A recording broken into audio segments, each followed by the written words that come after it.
الرجال قوامون علی النساء، مرد حاکم ہیں عورتوں پر، بما فضل اللہ بعضهم علی بعض، وہ جو برتری دی اللہ نے بعض کو بعض پر۔ مرد کے اعضاء میں، مرد کے جسم میں، مرد کی ساخت میں، اس کی تخلیق میں قوت رکھی گئی، ہمت رکھی گئی۔ خاتون کی ساخت، ان کی بے ساختہ آہ و بکا، ان کا کچا خوشنما رنگ اور ان کی نزاکت بھری ادائیں، وہ مرد کا مقابلہ نہیں کر سکتی۔ میں نے بتایا تھا کہ یہاں محلے میں عورت رہتی تھی، بڑی ناکارہ عورت تھی، اخباری۔ ایک دن یہاں آئی، مولانا صبا احسن مرحوم داخلے کراتے تھے، سامنے بیٹھے تھے، اس سے بات چیت کی۔ تو بات چیت میں جب وہ غصے ہو گئی تو مولانا صبا صاحب کو ایسا چہرے پہ ہاتھ اپنے پھیرا اس عورت نے، میں دیکھوں گی۔ میں یہاں سے دیکھ رہا تھا لیکن کچھ کہہ نہیں سکتا تھا، وقفہ نہیں ہوا تھا۔ جھگڑے کا اندازہ تو ہو گیا تھا۔ جب وقفہ ہو گیا میں وہاں چلا گیا، مولانا صبا سے کو بلایا، میں کیا بات تھی؟ محلے کی وہ بدماش عورت آئی تھی، کیا کر رہی تھی؟ کہا وہ ایسا کہہ رہی تھی، ایسا کہہ رہی تھی۔ میں نے کہا پھر آخر میں کہاں؟ چہرے پہ ہاتھ پھیر کے چلی گئی کہ دیکھوں گے۔ میں نے کہا افسوس کہ آپ میرے پورے شاگرد ہوتے، جب اس نے ہاتھ پھیرا نا تو آپ کہتے کہ بی بی اپنی صحیح جگہ پہ ہاتھ پھیرے، تیری داڑھی نہیں ہے، یہاں تو مرد یوں کرتا ہے، آپ کا جو اصل سامان ہے وہاں ہاتھ پھیرو۔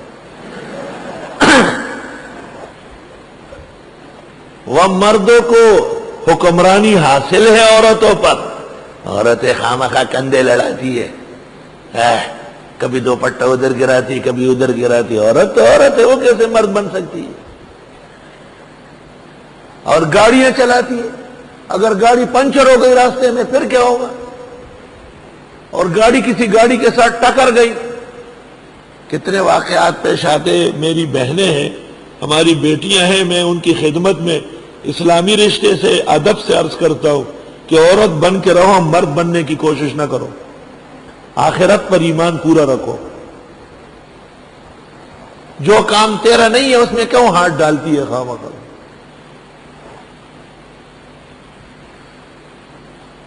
اللہ نے کس مہذب طریقے سے کہا، وہ جو فضیلت تھی اللہ نے بعض کو بعض پر۔ وَبِمَا أَنفَقُوا مِنْ أَمْوَالِهِمْ، اور وہ جو مرد خرچ کرتے ہیں اپنا مال۔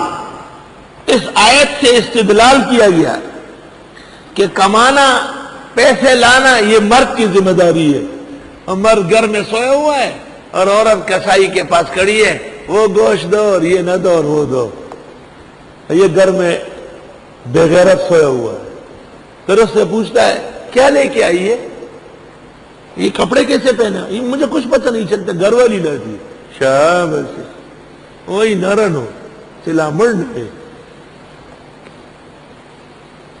یہ عورتوں کی ذمہ داری نہیں ہے، رواجن تم اس کو قبول کرو یا نہ، قرآنن تمہارے اوپر فرض ہے کہ یہ ماننا پڑے گا۔ مرد جائے پیسے کما لائے، گھر کی عورت کے حوالے کرے کہ یہ گھر کا خرچ ہے آپ چلائیں، یہ اجازت ہے۔ وَبِمَا أَنفَقُوا مِنْ أَمْوَالِهِمْ، مرد کی تنخواہ ہے 50,000، عورت کی ہے 1.5 لاکھ، وہ وہاں سے ٹیلی فون کرتی ہے، اچھا میں چلی گئی تو گھر رہے، خیال رکھنا۔ عجب سا زمانہ ہے، مردانہ زنانہ ہے اور زنانہ مردانہ۔ ایک نے کہا یار جی دعا کرے، میں خیریت؟ گھر والی ہاتھ اٹھانے لگی، کس پر؟ میرے اوپر۔ میں نے کہا اچھا تیرے ہاتھ بندے ہوئے ہیں، میں کیسے ہاتھ لگا سکتا ہوں؟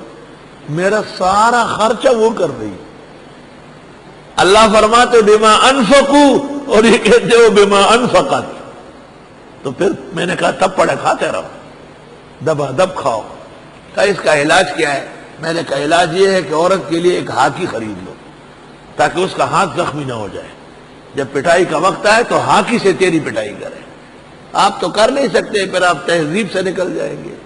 لعنت ہو تیری اس تہذیب پہ۔ خیر یہ محلے میں ایک بڑی عورت تھی، اور ایک دن مجھے خبر بھیجی کہ اگر مدرسے میں کچھ ضرورت ہو تو بتائے۔ اس زمانے میں صرف 3 کمرے اس طرف، بس صرف 3 کمروں کا مدرسہ تھا، اور ایک میں بھی پنکھا نہیں تھا۔ تو میں نے اس کو کہا کہ کمروں میں پنکھے لگوانے ہیں، تو اس نے کہا دن میں موقع ملے کسی وقت تو آپ گھر تشریف لائیں، یا قریب میں مکان تھا، 3 4 مکان تھا، میں مسجد آؤں گی تو مناسب نہیں ہے، تو آپ آ جائے، چائے بھی پی لیں گے اور گھر میں خیر و برکت ہو جائے گی۔ 9 10 بجے جب مجھے ٹائم مل گیا تو میں لاٹھی لے کے ایسا گھومتا ہوا گیا، میں نے باہر پوچھا کہ اس کا مکان کہاں کا؟ یہ ہے۔ میں نے دروازے پر دستک دی یا گھنٹی بجائی، اندر سے ایک چمٹیا سا تھا، اس نے مجھے کہا معاف کیجئے۔ میں نے پھر گھنٹی بجائی، اس نے کہا آپ کو نہیں کہا کہ معاف کیجئے؟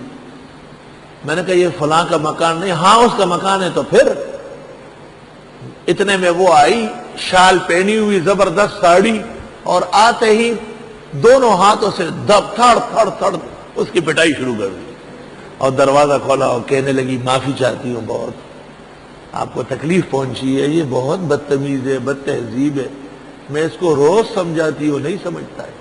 خیر میں بیٹھ گیا وہاں، اس نے پیسے بھیجے اور خیر خیریت دریافت کی، طالب علموں کی، مسجد کی، ادارے کی۔ کہا پھر بھی کبھی موقع ہو تو میں انشاءاللہ اطلاع کروں گی، ہمارا ادارہ ہے، آپ کا احسان ہے، آپ کے خطبے اور وعظ میں بہت خوشی سے قبول کرتی ہوں، عمل کرتی ہوں۔ اب میں نے سوچا کہ یہ ان کا کوئی خاکروب ہے، جھاڑو واڑو لگانے والا ہے، اس غریب کو مارا ہے۔ میں نے کہا یہ جو آپ کا نوکر ہے اس کی سفارش کرتا ہوں۔ نوکر نہیں ہے، یہ میرے میاں ہے۔ ظالم بچوا کو سمجھ بوسو کٹھے جوڑ کو سمے ہوا۔ یہ دیکھیں نا آپ جمعے میں یہ باتیں کرتے ہیں کہ عورتیں زیادتی کرتی ہے، اتنے کتنے بڑے وارث الانبیاء کو دروازے پہ کھڑا کیا۔ میں تو اس کی بہت ہی آج حشر نشر کر لیتی، لیکن بس آپ سامنے ہیں اور آج تو آپ نے سفارش بھی کر لی، تو میں اس کے ساتھ گزارا کروں گی۔ اور وہ ہاتھ باندھ کے کھڑا، وہی ارمان دے دو کہ پتہ ہے لا گھوڑی کھوڑ لیو کہ دام یہ سخائی پیدا ہے کہ اگر بل شیوے نو چاکور خو بدن بانے آباد ہوگا۔